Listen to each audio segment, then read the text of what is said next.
Picture a campsite 15,000 years ago. It's freezing, pitch black outside the firelight, and you hear something moving in the brush. You grab your spear, expecting a threat. But instead, a wolf steps into the glow of the embers and stops. Logic dictates the human should attack, and the predator should run. Yet today, that predator's descendant is likely asleep on your couch. This did not happen because early humans captured and bred wolves for domestication, as we did with cattle or chickens.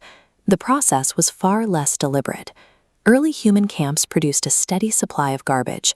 Wolves with a naturally lower fear response realized they could scavenge leftover bones and survive more easily than their wilder counterparts. Those bolder wolves reproduced, passing their calmness down to their pups. Scavenging explains why they physically closed the distance to our fires. It does not explain why we gave them our trust. Over the next several millennia, dogs developed specific anatomical features that trigger a response deep within human biology. As these proto-dogs lived alongside humans, their physical anatomy began to deviate from their wild ancestors. Scientists discovered a structural change in the dog's face that changed how we perceive them. Compare a modern wolf to a dog skull, and you'll find a specific muscle above the dog's inner eye. Wild wolves lack this. It lets dogs pull their eyebrow upward, widening their eyes, the origin of puppy dog eyes. This feature evolved because the expression it creates triggers a hardwired caregiving response in humans. Dogs capable of making this face received more food, ensuring they outsurvived those that couldn't. By growing an entirely new facial muscle, dogs evolved to leverage human empathy to secure their own survival. Beyond the face, dogs uniquely interpret actions. In experiments, a human points to a hidden food bucket. Chimpanzees ignore the gesture. Even human-raised wolves fail, choosing randomly. But untrained puppies get it right, instantly following the human gaze. This is social cognition. A dog's intelligence is uniquely specialized to read human intentions, making them natural partners rather than just inhabitants of our camps. They have the muscles to mimic our emotions and the wiring to read our cues. But the deepest connection is found in the bloodstream. While a wild wolf used direct eye contact as a threat, dogs actively seek it out.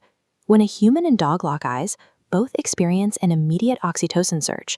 This is the exact chemical bonding loop seen between a mother and newborn, creating a mutual response that reinforces their bond. No other domesticated animal, not horses and not cats, triggers this specific, sustained chemical reaction in humans.